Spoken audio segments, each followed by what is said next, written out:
ఆయన రోడ్డు పక్కన పడిపోయి ఉంటే ఆయన పైన బండి ఉంది, ఆయన పక్కన ఆయన మాస్క్ కలద్దాలు ఉన్నాయి, ఆయనకు హెల్మెట్ ధరించింది, బండి కూడా ఆయనకి దుప్పటి కప్పినట్టు బండి ఉంది. మాస్క్ పక్కన ఉంటే హెల్మెట్ తీస్తే కానీ మాస్క్ తీయలేం. అంటే చనిపోతున్న వ్యక్తి మాస్క్ తీసేసి మళ్ళీ హెల్మెట్ పెట్టుకొని చనిపోయి ఉంటాడు అన్నది కొంచెం నాకు నమ్మశక్యంగా లేదు. మాస్క్ పక్కన ఉంది అంటున్నారు, స్పెట్స్ కూడా పక్కనే ఉన్నాయంటున్నారు. ఆయన వెళ్ళకిలా మరణించేటప్పుడు వెళ్ళకిలా ఉన్నారు, కానీ ముందు దెబ్బ తగిలింది అంటున్నారు. ఆయన పడగానే అట్ ది సేమ్ టైం చనిపోయి ఉంటే, ప్రాణాలు వదులుంటే మీరు అన్నట్టు అనుకోవచ్చు. పడిన తర్వాత కొంతసేపు గింజుకొని మాస్క్ తీసి పక్కన పడేయచ్చు, కళ్ళజోడు తీసి పక్కన పడేయచ్చు. దానికి కూడా అవకాశం ఉంది కదా. అంటే పడిన తర్వాత ఇబ్బందిలో ఆయన పడుతున్న ఆ స్ట్రగుల్ ఏదైతే ఉందో ఆ టైంలో మాస్క్ ఉంచుకోలేడు, మాస్క్ తీసి పడేయచ్చు, స్పెట్స్ తీసి కూడా పడేయచ్చు. సో మీరు అనొచ్చు హెల్మెట్ కూడా తీయచ్చు, అంటే హెల్మెట్ అంటే అంత ఆయనకి ఓపిక ఉండకపోదు, ఇదంటే ఇలా పీకెత్తి పడేయచ్చు. మీరు తీర్పు తీర్చవద్దు అనే బైబిల్లో ఉన్న వాక్యాన్ని మీరే అందరికీ బోధిస్తూ మీరే తీర్పు రాకముందే తీర్పు ఎలా తీర్చేస్తారు సార్ పాస్టర్లు? అంటే ఇది హత్య, ఇది 100% హత్య అని చెప్పేసి వీడియోస్ చేయడం, ప్రజల్ని రెచ్చగొట్టడం, అంటే కాముగా ఉన్న క్రైస్తవ లోకాన్ని రెచ్చగొట్టడం, నిజంగా చంపేశారు. ఇప్పుడు మీరు అంటున్నట్టు ఆ రిపోర్ట్ వచ్చేంత వరకైనా ఆగాలి కదా. నిరీక్షణ కలిగి ఉండండి అనే మాట కూడా ఆయన చెప్పారు. మరి నిరీక్షణ, ఎదురు చూడడం, వెయిట్ చేయడం, అది కూడా మీరు చెప్తారు కదా పాస్టర్లు. మరి మీరెందుకు వెయిట్ చేయరు? మీరే అందరికి చెప్తారు, మీరెందుకు వెయిట్ చేయరు?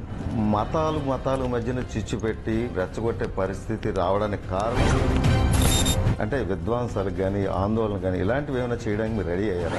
అంటే చనిపోతున్న వ్యక్తి మాస్క్ తీసేసి మళ్ళీ హెల్మెట్ పెట్టుకొని చనిపోయి ఉంటాడు అన్నది కొంచెం నాకు నమ్మశక్యంగా లేదు. పడిన తర్వాత ఇబ్బందిలో ఆయన పడుతున్న ఆ స్ట్రగుల్ ఏదైతే ఉందో ఆ టైంలో మాస్క్ ఉంచుకొని అంటే ఓచుకోత కోస్తానన్న వ్యక్తి కూడా ఎలా తీర్పు తీర్చేస్తారు ఇది మర్డర్ అని చెప్పేసి? మీరు తీర్పు తీర్చవద్దు ఉండట్లేదు వాక్యం ప్రకారం అని మీరు అనుకుంటున్నారు, కానీ మరి మీరెందుకు వెయిట్ చేయరు? మీరే అందరికి చెప్తారు.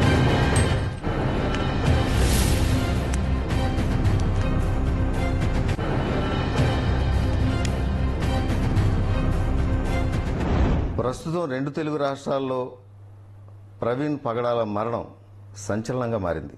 ఇంతకీ ఇది హత్య లేదంటే రోడ్డు ప్రమాదమా?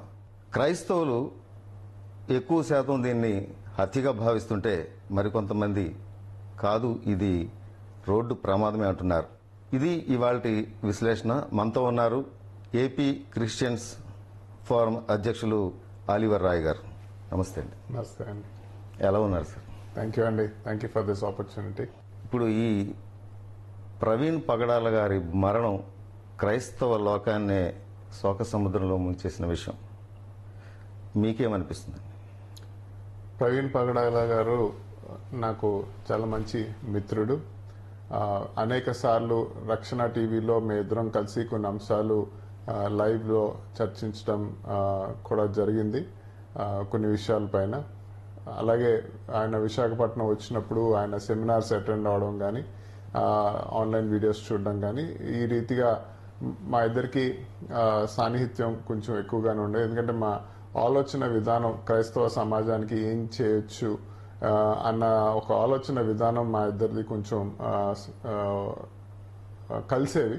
కాబట్టి ఆ రీతిలో ఈ న్యూస్ వచ్చినప్పుడు ఫస్ట్ నేను నమ్మలేదు, అది ఏమైనా ఫేక్ న్యూస్ అయి ఉంటుంది అని చెప్పి. సో తనకి అతి సన్నిహితుడైన ఇంకొక స్నేహితుడికి ఫోన్ చేసి కనుక్కోవటం, అయినా సరే అది ఆయన కాదేమో, మిస్టేకెన్ ఐడెంటిటీ, వేరే పర్సన్ అయి ఉంటుందేమో అని చెప్పి ఒక 2 గంటల పాటు అది నిజాన్ని అంగీకరించలేని పరిస్థితిలో ఉంటుండగా అది నిజమే అని చెప్పి మరి నిర్ధారించుకున్న తర్వాత అది మరి వర్ణానితం. ఆ దుఃఖం, ఆ లాస్ అన్నది పర్సనల్గా కాదు, క్రైస్తవ సమాజానికి కూడా అది ఒక తీరని లోటు అని మనం చెప్పుకోవచ్చు. మరి ముఖ్యంగా ఆయన ప్రసంగాలు కావచ్చు, లేదంటే ఆయన డిబేట్స్లో పాల్గొని మాట్లాడే మాటలు కావచ్చు ఎవరికైనా వ్యతిరేకంగా ఉన్నాయనిపిస్తాయి అంటారా? అంటే ఈ విషయం మీద చాలా మంది హైందువులు కావచ్చు, కొంతమంది ఏంటంటే ఆయన మీద టార్గెట్ చేసే ఆలోచన అయితే ఉందని చెప్పేసి ఆయన పోస్టులు అయితే పెట్టడం జరిగింది.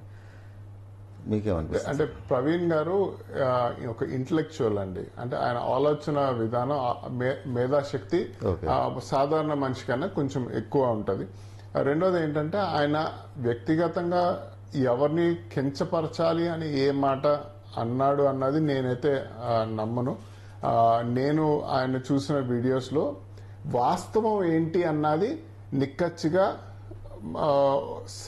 సాటి మానవుడికి లేకపోతే కామన్ మ్యాన్కి అర్థమయ్యే విధంగా సింపుల్ టర్మ్స్లో ఎక్స్ప్లెయిన్ చేసేవారండి. అది ఏ మతం గురించైనా, క్రైస్తవ మతం అవ్వచ్చు, హిందూయిజం అవ్వచ్చు, ముస్లిం మతం అవ్వచ్చు, ఇస్లామిక్ మతం అవ్వచ్చు అని సింపుల్ టర్మ్స్లో ఇది కదా ఈ టెక్స్ట్ చెప్తుంది అని ఆయన ఎక్స్ప్లెయిన్ చేస్తున్నప్పుడు ఇంటలెక్చువల్ డిబేట్స్ అంటే మనతో సరి సమానంగా మాట్లాడగలిగిన మనిషితో మనం మాట్లాడుతున్నప్పుడు ఏమవుతుందంటే మనం మాట్లాడుతుంది అవతల వాళ్ళకు కూడా ఒక సవాలుగా ఉంటుంది.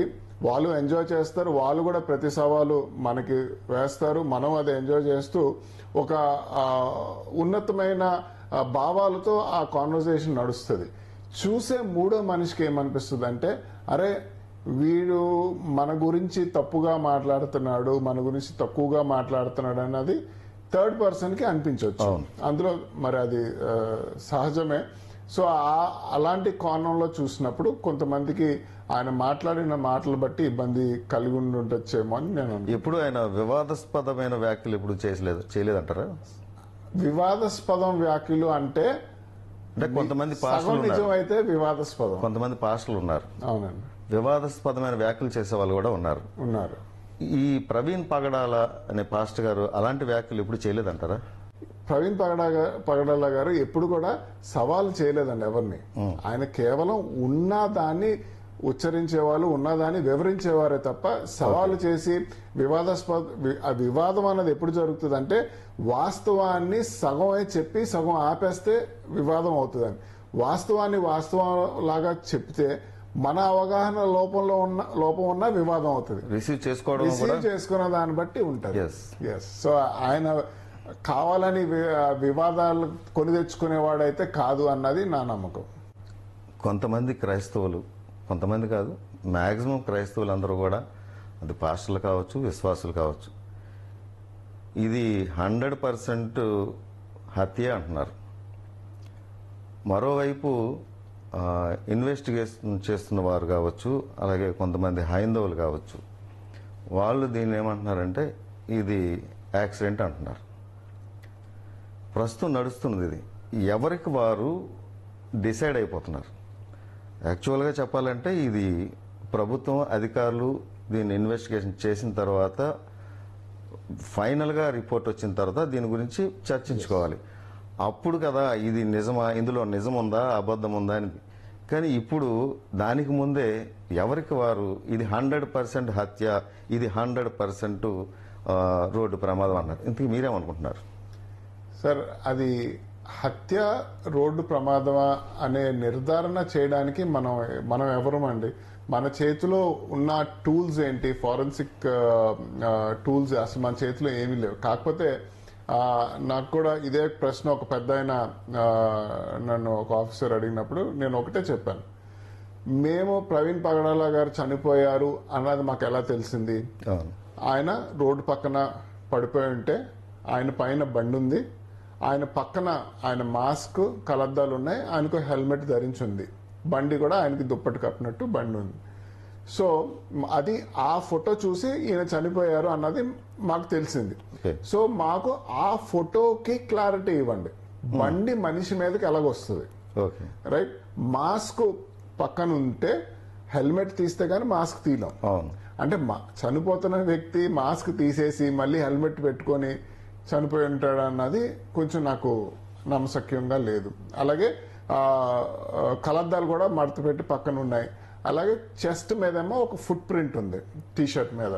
సో మాకు ఆ ఫైనల్ పిక్చర్ తెలుసు. మిగతావన్నీ ఆయన హైదరాబాద్లో ఎప్పుడు బయలుదేరాడు, ఏం జరిగింది అవన్నీ మాకు అనవసరం. ఓకే, వాస్తవం అవినా అవ్వకపోయినా that is not what we're concern. మాకు ఆ ఫైనల్ పిక్చర్ మాకు కావాలి. ఆ ఫైనల్ పిక్చర్ చూస్తుంటే మాత్రం ఏ కామన్ మ్యాన్ కైనా ఇది యాక్సిడెంట్ అయితే ఈ విధంగా ఈ సామాలు బండి ఇలాగ ఉండవు. అండ్ ఆయన తగిలిన దెబ్బ కూడా నోస్ కి ప్యారలల్ గా ఇలా నిలువుగా జా ఓపెన్ అయింది అన్నది ఒక అంచనా వస్తుంది. సో యాక్సిడెంట్ అయితే హెల్మెట్ ఉండగా ఇంకేం తగలకుండా ఓన్లీ ఇక్కడే ఇలా నిలువుగా అవడం అండ్ మనిషి ఇలా వెలకల్గా అంటే ఇలా బోర్లా కాకుండా ఇలా వెలకల్గా పడి ఉండడం అన్నది కొంచెం మరి వివిధ అనుమానాలు మాకు వస్తున్నాయి. కానీ ప్రభుత్వం మీద మాకు పూర్తి నమ్మకం ఉంది. దర్యాప్తు చేస్తున్న ఆఫీసర్స్ మీద మాకు పూర్తి నమ్మకం ఉంది. తప్పనిసరిగా వారు సమన్యాయం చేస్తారని మేము నమ్ముతున్నాము. తప్పనిసరిగా లోతుగా పరిశీలించి వాళ్ళు పోస్ట్ మార్టం రిపోర్ట్ ఇవ్వట్లేదు అంటే నా వ్యక్తిగత ఉద్దేశం ఏంటంటే పోస్ట్ మార్టం రిపోర్ట్ ఎందుకు లేట్ అవుతుంది అంటే వారు అంత క్షుణ్ణంగా దీన్ని అధ్యయనం చేస్తున్నారు కాబట్టే. ఏదో తూతూ మంత్రంగా ఏదో చెప్పేసి లేకపోతే వాళ్ళు ఆల్రెడీ కొంతమంది ఏంటంటే ఆల్రెడీ డిసైడ్ అయిపోయారు ఇది యాక్సిడెంట్ అని. అందుకే ఆల్రెడీ డిసైడ్ అయిపోతే ఎంతసేపు పోస్ట్ మార్టం రిపోర్ట్ డిక్లేర్ చేసేయటం. సో అది కాదు. వాళ్ళు ఏంటంటే ఇంత ఉవ్వెత్తున క్రైస్తవ సమాజం ఎగిసిపడినప్పుడు మనం ఒకసారి మంచి సంకేతం క్రైస్తవ సమాజం కూడా ఇవ్వాలి, న్యాయం చేయాలి అనే ఉద్దేశంతో వాళ్ళు టైం తీసుకున్నా సరే లేట్ అయినా పర్వాలేదు కానీ తప్పు చేయకూడదు అనే ఒక ఉద్దేశంతో వాళ్ళు టైం తీసుకొని చేస్తున్నారు అన్నది భావిస్తూ, ఇది నా వ్యక్తిగతంగా అయితే యాక్సిడెంట్ కన్నా ఇది మరి హత్య వైపే ఎక్కువగా నా ఆలోచన నడుస్తుందండి. ఓకే, మీరు అనుకున్నట్టే ఇది హత్య అనుకుందాం. మాస్క్ పక్కన ఉంది అంటున్నారు, స్పెట్స్ కూడా పక్కనే ఉన్నాయంటున్నారు. ఆయన వెళ్ళకిలా మరణించేటప్పుడు వెళ్ళకిలా ఉన్నారు కానీ ముందు దెబ్బ తగిలింది అంటున్నారు. సో మీ అభిప్రాయం అదైతే ఇందులో మరో కోణం ఒకటి ఉంది. ఆయన పడగానే ఎట్ ది సేమ్ టైం చనిపోయి ఉంటే, ప్రాణాలు వదులుంటే మీరు అన్నట్టు అనుకోవచ్చు. పడిన తర్వాత కొంతసేపు గింజుకొని మాస్క్ తీసి పక్కన పడేయచ్చు, కళ్ళజోడు తీసి పక్కన పడేయచ్చు. దానికి కూడా అవకాశం ఉంది కదా. అంటే పడిన తర్వాత ఇబ్బందిలో ఆయన పడుతున్న ఆ స్ట్రగుల్ ఏదైతే ఉందో ఆ టైంలో మాస్క్ ఉంచుకోలేడు, మాస్క్ తీసి పడేయచ్చు, స్పెట్స్ తీసి కూడా పడేయచ్చు. సో మీరు అనొచ్చు హెల్మెట్ కూడా తీయచ్చు అంటే హెల్మెట్ అంటే అంత ఆయనకి ఓపిక ఉండకపోయి ఇదంటే ఇలా పీకే పడేయచ్చు. ఓకే. సో తర్వాత ఇంకో విషయం ఫుట్ ప్రింట్ అన్నారు కదా. ఫుట్ ప్రింట్ అనేది పోలీసు ఎవరు రిలీజ్ చేశారా, ఎవరు చూశారు, అదొక అనుమానం అయితే ఉంది. ఇవన్నీ రెండో కోణం. ఒకటి మీరన్నది, రెండోది ఇది పడంగానే చనిపోయారా లేదంటే ఒక 2 hours 3 hours ఆయన బతికున్నారా, ఇదొక అనుమానం అయితే ఉంది. బ్రతికుంటే ఆయన పడేటప్పుడు బోర్లా పడి గాయాలైన తర్వాత తిరిగి వెనక్కి పడి ప్రాణాలు వదిలిండొచ్చు. సో ఇదొక అనుమానం అయితే క్లారిటీ ఉంది. తర్వాత మీరన్నట్లే మీరు మాట అన్నారు, ఇది ఫైనల్గా ఆ జడ్జిమెంట్ ఏదైతే వస్తుందో, ఆ రిపోర్ట్ ఏదైతే వస్తుందో అప్పుడు తెలుస్తుంది, అప్పటి వరకు వెయిట్ చేయాలన్నారు. మరి మీ క్రైస్తవులే రాకముందే డిసైడ్ అయిపోయి ఇది 100% మర్డరే అని చెప్పేసి, సీసీ ఫుటేజ్లు రాంగ్ అని చెప్పేసి, పోలీసులు వీళ్ళందరూ ఏకపక్షం వహిస్తున్నారని చెప్పేసి, గవర్నమెంట్ ఇలా అలా అని చెప్పేసి మాట్లాడడం ఎంతవరకు కరెక్ట్ అంటారు? మీరు రెండు మంచి అంశాలు లేవనెత్తారు. ఫస్ట్ ఆఫ్ ఆల్ ఆయనే మాస్క్ తీసేసి ఉండొచ్చు, కరెక్టే. బోర్లా పడిన ఆయన స్ట్రగుల్తో వచ్చుండొచ్చు. అంత స్ట్రగుల్లో ఉన్న అతను బండి అతను లాక్కొని అతని మీద వేసుకోడు కదా, దుప్పటి కప్పుకున్నట్టు. సో బండి ఆయన మీద ఉండొచ్చు కదా. పడేటప్పుడు బండి అంటే నేను అనేది ఏంటంటే హెల్మెట్ కూడా తీసుకోలేని పరిస్థితులు ఉన్నాడు, బండి ఎలా తీయగలడు బండి ఆయన మీద పడినప్పుడు? ఇప్పుడు ఫిజిక్స్ లో ఒక కాన్సెప్ట్ ఉంటుందండి, మొమెంటమ్ అండ్ ఇనర్షియా అని. ఒక మనిషి ఇలాగ బండి మీద వెళ్తున్నప్పుడు ఏదైనా తగిలినా ఏదైనా అయినప్పుడు ఈ మొమెంటమ్, ఈ స్పీడ్ ఏదైతే ఉంటుందో ఈ స్పీడ్ తో వెళ్తున్న కింద భాగం వెళ్ళిపోతుంది. పైన కూర్చున్న మనిషికి ఇనర్షియా అని ఉంటుంది, అంటే డెడ్ వెయిట్. ఈ డెడ్ వెయిట్ దీంతో పాటు ట్రావెల్ అవ్వదు ఒక డిస్ప్లేస్మెంట్ జరిగినప్పుడు. ఇది ఇలా పక్కకు ఒలిగిపోద్ది, ఇది ముందుకెళ్తుంది. ఫిజిక్స్లో మనం 10th క్లాస్లో కూడా మనం చదువుకుంటాం. సో మనిషి మీదకి వచ్చి అది పడడం అన్నది ఇంపాసిబుల్ అన్నది కొంచెం చదువుకున్నాను కాబట్టి నాకు అనిపిస్తుంది. ఓకే, ఇది నిర్ధారించలేదు. ఓకే, అదొకటి. రెండోది వచ్చేసరికి క్రైస్తవ సమాజం ఎందుకు దీన్ని ఈ రీతిగా చిత్రీకరిస్తున్నారు, హత్య ఇది యాక్సిడెంట్ కాదు అని ఎందుకు చిత్రీకరిస్తున్నారు అని మీరు ఎక్కువ మంది ఎందుకు అంటున్నారంటే, సార్ ఈ సీసీటీవీ ఫుటేజెస్ మీ కొంచెం కొంచెంగా కరెక్ట్గా కెమెరా ముందే పడిపోయిన సీసీటీవీ ఫుటేజెస్ ఎవరు అది బయటికి ఇస్తున్నారండి? మీడియానే కదా. మీడియానే ఒక రకంగా చెప్పాలంటే క్రైస్తవ సమాజాన్ని ఉసుకొలపడమో లేకపోతే కావాలని వాళ్ళని రెచ్చగొట్టే ప్రయత్నంలో ఇదిగో ఇది చూడు, ఇదిగో అది చూడు, ఇదిగో ఇక్కడ ఇలాగైంది, ఇదిగో అక్కడ అలా అయిందని చెప్పి అఫీషియల్ గా పోలీసు వాళ్ళు రిలీజ్ చేయని ఫుటేజ్ కూడా మీడియా హౌసెస్ రిలీజ్ చేస్తున్నాయి. మరి వాళ్ళకి ఎలాగొచ్చినాయో అందులో నిజమెంతో నాకైతే తెలియదు.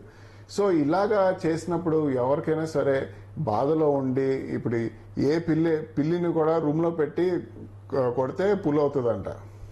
సో అలాగా క్రైస్తవ సమాజం ఇంత దుఃఖంలో ఉండి, ఇంత బాధలో ఉండి, ఇంత వేదనలో ఉన్నప్పుడు ఇదిగో అదిగో అని చెప్పి లేనిపోయిన ఆరోపణలు అన్ని చేస్తుంటే ఇందులో అసలు ఏం జరుగుతుంది అనే ఒక తపన క్రియేట్ అవుతుందని. క్రియేట్ అయినప్పుడు వాళ్ళకి ఇంకా లేని ఎక్కువ ఆలోచన విధానం మారిపోతుంది, విశ్లేషణ విధానం మారిపోతుంది, మాట తీరు మారిపోతుంది. ఇవన్నీ జరగడం వల్ల ప్లస్ నేను చెప్పాను కదా, మాకు వచ్చిన ఫైనల్ పిక్చర్ ఆర్ మాకు వచ్చిన ఫస్ట్ పిక్చర్ చనిపోయాడు అన్న ఆ పిక్చర్ బేస్ చేసుకొని ఇది హత్య అయి ఉంటుంది అని చెప్పి మరి క్రైస్తవ సమాజం ఎక్కువగా నమ్ముతున్నట్టుందండి. సరే, మీరు అనుకున్నట్లు ఇది హత్య అనుకుందాం, కానీ ఈ 4-5 రోజుల్లో కొన్ని వీడియోస్ అయితే హల్చల్ చేస్తున్నారు సోషల్ మీడియాలో. ఆయన తీసుకెళ్లి రోడ్డు పక్కన ఆ లారీ ఆపి కొట్టడం, చంపడం, ఇలాంటి వీడియోస్, మార్పింగ్ వీడియోస్. తర్వాత కొన్ని ఛానల్స్లో వచ్చిన ఏదైతే న్యూస్ ఉందో ఆ న్యూస్ని తీసుకొని దాని బ్యాక్గ్రౌండ్ వాయిస్ మార్చి అదే ఛానల్ వారు మేము ఫస్ట్ టెలికాస్ట్ చేసిన ఈ ప్రవీణ్ పగడాలే ఈ వైన్ షాప్కి వచ్చి వైన్ కొన్నాడు అని మనం ప్రసారం చేసాం, కానీ అది రాంగ్ అని ఇప్పుడు తేలింది, క్షమాపణ చెప్తున్నాం అని చెప్పేసి ఒకటి రిలీజ్ అయింది. ఇది కూడా ఫేక్. వాళ్ళు ఎందుకు ఫేక్ అని మీరు ఎందుకు అని నన్ను అనొచ్చు. వాళ్ళు ఇప్పటికి వచ్చి కూడా వాళ్ళు కన్ఫర్మ్ చేయలేదు, ఆయన ప్రవీణ్ పగడాలని కన్ఫర్మ్ చేయలేదు. చేయకుండా సారీ చెప్పడం అనేది అది అక్కడ వచ్చింది. తర్వాత ఒక పెయిడ్ ఆర్టిస్ట్ని పెట్టి వాయిస్ ఓవర్ చెప్పించి అదొకటి. తర్వాత మీరు చూసే ఉంటారు, ఒక లారీ ఆగి ఉంటే పక్కన కొట్టడం, అది ఇప్పుడు కాదు, జనవరిలో ఎప్పుడో, ఈ మన రాష్ట్రంలో కాదు. ఇవన్నీ ఎందుకు చేయాల్సి వస్తుంది అంటే వీటి వెనక రాజకీయ కోణం దాగి ఉందంటారు. అంటే శవ రాజకీయం చేయడానికి కొన్ని రాజకీయ పార్టీలు ముందుకు వెళ్తున్నాయి. ఈ నేపథ్యంలో క్రైస్తవులు కూడా అంటే మిమ్మల్ని కూడా రెచ్చగొట్టే ప్రయత్నం అయితే ఉంది అని నేను అంటాను. మీరేమంటారు? ఇందులో రాజకీయ పార్టీలు ఇన్వాల్వ్ అయి ఉన్నాయా లేవా అన్నది నాకైతే తెలియదండి. ఎందుకంటే మరి ఇప్పటి వరకు ఆ కోణం అసలు బయటికి రాలేదు. ఇంకోటి ఏంటంటే ఓచుకోత కోస్తాననే వ్యక్తి కూడా ఆయన వైఎస్ఆర్సీపీ పార్టీకి చెందిన వ్యక్తి. అది ఆయన మరి డెఫినెట్లీ అది నాకు తెలిసి అది పార్టీ అభిప్రాయం అయి ఉండకపోవచ్చు, ఆయన వ్యక్తిగత అభిప్రాయం అయి ఉంటది. రెండోది ఏంటంటే ఇప్పుడు ఈ ప్రవీణ్ పగడాల గారు ఎప్పుడు కూడా ఏ పొలిటికల్ పార్టీకి అనుబంధంగా ఎప్పుడు లేరండి.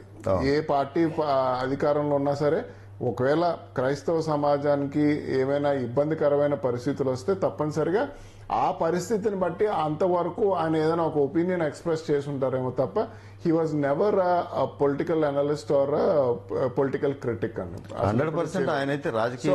ఈ మార్ఫింగ్ వీడియోస్ కానీ లేకపోతే పాత వీడియోస్ చేస్తున్నది క్రైస్తవులే చేస్తున్నారు అనడంలో కూడా కరెక్ట్ కాదేమో అని నా ఉద్దేశం. ఎందుకంటే అలాంటి వీడియోస్ ని చేసి కొంతమంది మన క్రిస్టియన్ గ్రూప్స్ లోనే చాలా మంది ఇతరులు తెలియకుండా ఎంటర్ అయ్యి స్లీపింగ్ సెల్స్ లాగా కొంతమంది ఉన్నారు. సో వాళ్ళు ఈ అవకాశాన్ని దుర్వినియోగం చేసుకోవడం కోసం కొంచెం ఇలాంటి అంటే నెగిటివ్ ఇంప్రెషన్ వచ్చే వీడియోస్ ని వాళ్ళు సర్క్యులేట్ చేస్తున్నారే తప్ప ఐ డోంట్ థింక్ క్రిస్టియన్స్ వాళ్ళే చేస్తున్నారు అన్నది నేను సరే, క్రిస్టియన్ ఎవరు చేశారనే విషయం పక్కన పెడితే ఇది కేవలం రాజకీయ లబ్ధి. ఆ మతాలు మధ్యన చిచ్చు పెట్టి వారు కొట్టుకునే పరిస్థితి, వాళ్ళని రెచ్చగొట్టే పరిస్థితి రావడానికి కారణం ఇది అవుతుంది. ఇది రాజకీయంగా ముందుకు వెళ్తుంది. అమాయకంగా ఉన్న క్రైస్తవుల్ని రెచ్చగొట్టి ఇలాంటి వ్యాఖ్యలు మాట్లాడడానికి కారకులు అవుతున్నారని నేను అంటాను. సార్, రెచ్చగొడితే రెచ్చిపోయే వ్యక్తులు చాలా మంది ఉంటారండి. అది కేవలం క్రైస్తవ్యంలోనే కాదు, అన్ని మతాల్లోనే కూడా ఉంటారు. సమన్వయం పాటించాల్సిన పరిస్థితిలో ఉన్నాము. సమన్వయం పాటించాలి, రిపోర్ట్ కోసం వెయిట్ చేయాలి. అది రాజకీయ కోణం ఉందా లేదా అన్నది మనం ఇప్పుడు చెప్పడానికి లేదు. అసలు ఆ ప్రస్తావన, ఆ ప్రసక్తి ఎత్తడానికి కూడా ఇది సమయం కాదు. Only time will tell. ఇది 1 సంవత్సరం పట్టొచ్చు, 10 సంవత్సరాలు పట్టొచ్చు ఈ ఇన్వెస్టిగేషన్. ఒకవేళ ఇన్వెస్టిగేషన్ రిపోర్టు మనం అనుకున్నట్టు లేదా ఎక్కువ మంది అనుకున్నట్టు రాకపోతే we can always ask for CID enquiry, CBI enquiry. High court ఉంది, సుప్రీంకోర్టు ఉంది, వివిధ అపీలెంట్ అథారిటీస్ ఉన్నారు. కాబట్టి it will take time. But ఎవరు ఏంటి అన్నది ఈ లోపల వాళ్ళ స్వార్థం కోసం వాడుకునే వారు ఉంటారు, ఉండకపోరు. ఉన్నా సరే మరి క్రైస్తవ సమాజం ఇలా ఈ సమయంలో కొంచెం వైజ్ గా ఉండాలి అన్నది నా అభిప్రాయం. మీరు తీర్పు తీర్చవద్దు అనే బైబిల్లో ఉన్న వాక్యాన్ని మీరే అందరికీ బోధిస్తూ మీరే తీర్పు రాకముందే తీర్పు ఎలా తీర్చేస్తారు సార్ పాస్టర్లు?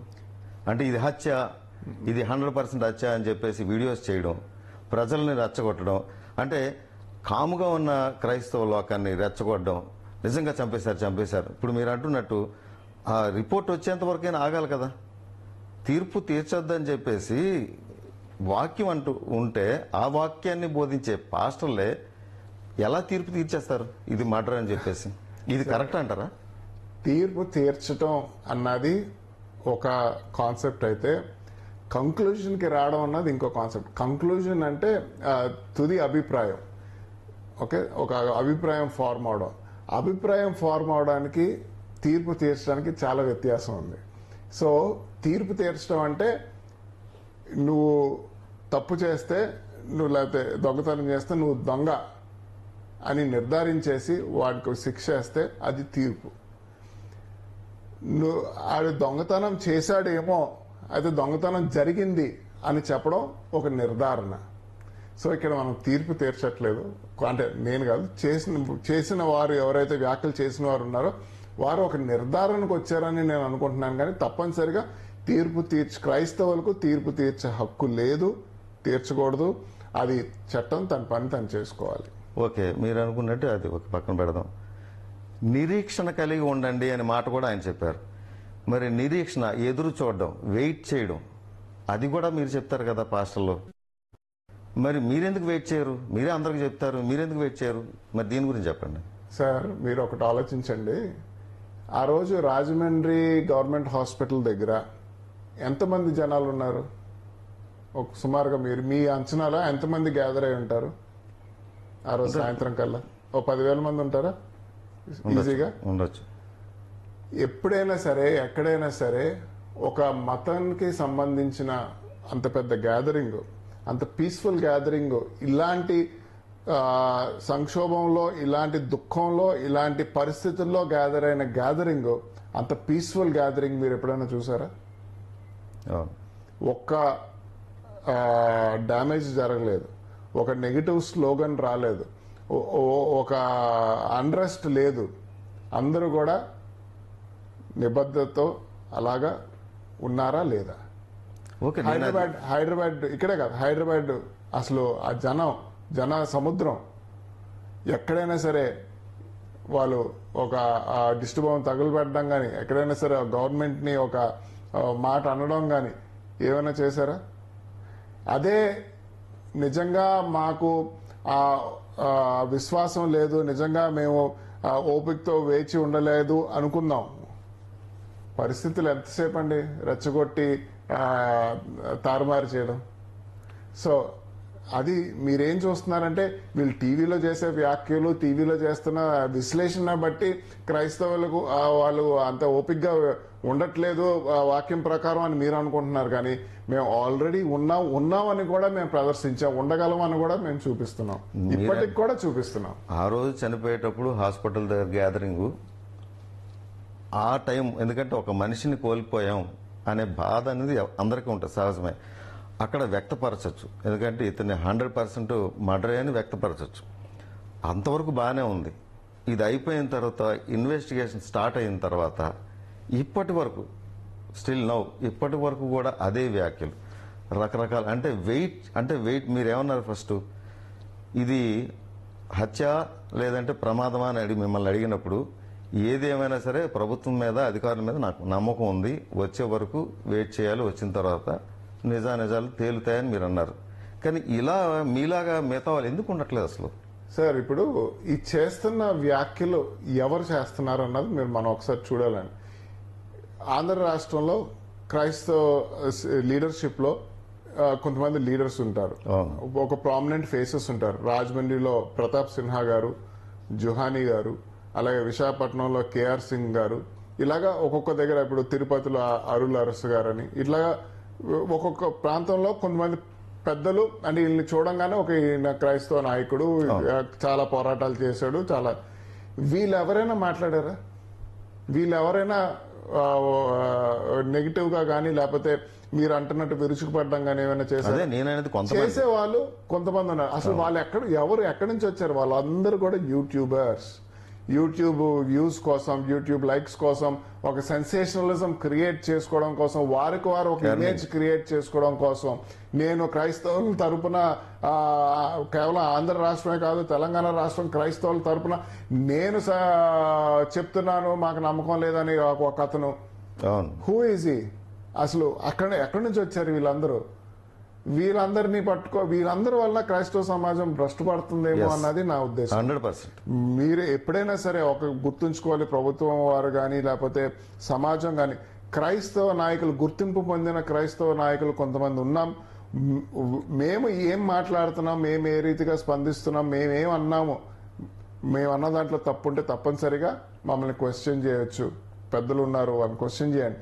కానీ వారు సమన్వయం పాటిస్తూ, వారు ఒక నిబద్ధతతో వెయిట్ చేస్తున్నప్పుడు ఇలాగా కొంతమంది స్వార్థపరులు చేస్తున్న ఈ అటెంప్ట్స్ మంచిది, కరెక్ట్ కాదని నా ఉద్దేశం. ఈ మధ్య కాలంలో ఈ 3-4 రోజుల క్రితం మీరు మీ క్రైస్తవ పెద్దలందరినీ కూర్చోబెట్టి ఒక సమావేశం ఏర్పాటు చేశారు. ఎస్. దేనికోసం మీరు ఏర్పాటు చేశారు? తర్వాత మీకు అనుకూలంగా రిపోర్ట్ వస్తే ఓకే, ఒకవేళ మీకు అనుకూలంగా రాకుండా అది ప్రమాదమని తేలితే, అంటే విధ్వంసాలకు కానీ ఆందోళన కానీ ఇలాంటివి ఏమైనా చేయడానికి మీరు రెడీ అయ్యారా? అసలు ఎందుకు మీరు ఒక సమావేశం ఏర్పాటు చేసుకున్నారు? సమావేశాలు 2 జరిగినాయండి. ఒకటి రాజమండ్రిలో జరిగింది, స్టేట్ వైజ్ సమావేశం జరిగింది. అక్కడ స్టేట్ లీడర్స్ అందరం కూర్చొని అసలు మన కార్యాచరణ ఏంటి, మన ఆలోచన విధానం ఏంటి, మనం ఏ రీతిగా స్పందించాలని ఒక అండర్స్టాండింగ్ కి రాష్ట్ర నలుమూలల నుంచి నాయకులు ఒక 50 మంది కూర్చొని మాట్లాడుకున్నాం. ఆ తర్వాత విశాఖపట్నం జిల్లాలో కూడా నాయకులందరినీ పిలిచి కూర్చొని మాట్లాడుకున్నాం.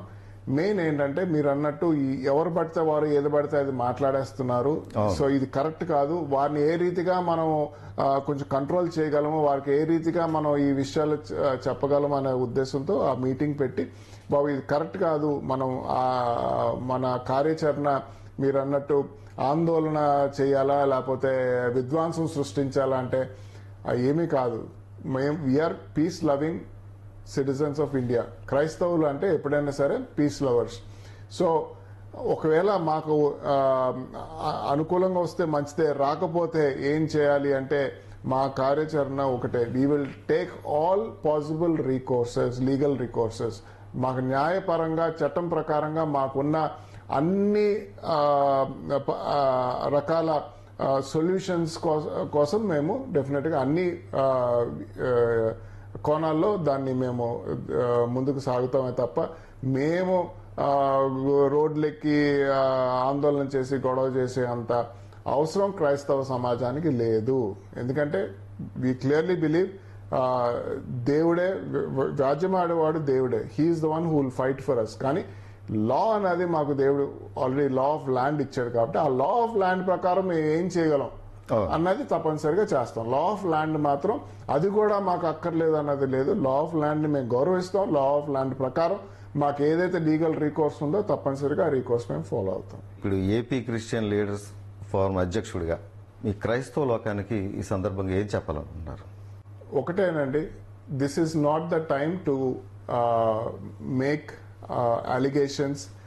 This is not the time to become heroes overnight or star debaters overnight. ఇది సమయం కాదు.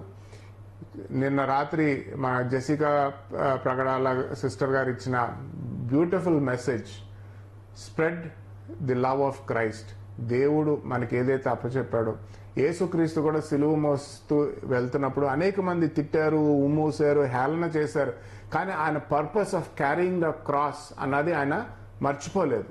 సో ఈ లెంట్ సీజన్లో మనం ఉంటున్నప్పుడు the purpose of persecution in the Bible, ఇలాంటి కష్ట సమయాలు క్రైస్తవ జీవితంలో ఎందుకు వస్తాయి, ఇలాంటి మరి దురదృష్ట సంఘటనలు వచ్చినప్పుడు మనం ఏ రీతిగా స్పందించాలన్నది మనకి రెడీమేడ్ సొల్యూషన్ బైబిల్లో ఉంది. Let us pray, be strong. Justice వస్తుందని నమ్ముదాం, వస్తుందని ప్రార్థన చేద్దాం. తప్పనిసరిగా దేవుడు మనకి విజయాన్ని అందిస్తారు. అలాగే మరి ఆ వ్యాఖ్యలు, అలాగే మరి ఇతర ఏమంటారు యూట్యూబ్ ఆర్ వీడియో అనాలిసిస్ కూడా అంత మంచిది కాదు. మనము గవర్నమెంట్తో పాటు ఉన్నాము, గవర్నమెంట్ని గౌరవిస్తున్నాము. గుర్తుంచుకుందాం, బైబిల్ ప్రకారం గవర్నమెంట్ దేవుడు ఏర్పాటు చేసిన గవర్నమెంట్. ఆ గవర్నమెంట్ని మనము హేళన చేయకూడదు, తగ్గించి మాట్లాడకూడదు. వారు దర్యాప్తు పూర్తయిన తర్వాత రిపోర్ట్ ఏమొస్తుందో మనం వేచి ఉందాము, వాళ్ళని గౌరవిద్దాము. ఒకవేళ మనకి నచ్చకపోతే ఆ రిపోర్టు తప్పనిసరిగా లీగల్ రికోర్స్ మనకు రెడీ అవుతున్నాము. ఆ విధంగా ప్రొసీడ్ అవుదాం. దయచేసి సమన్వయం పాటించాలని కోరుతున్నాను. Thank you sir, thank you very much. ఇవి ఇప్పటివరకు నా న్యూస్ అప్డేట్స్. మరిన్ని అప్డేట్స్తో మళ్ళీ కలుద్దాం. అంతవరకు చూస్తూనే ఉండండి సాక్ష్యం టీవీ. నమస్కారం.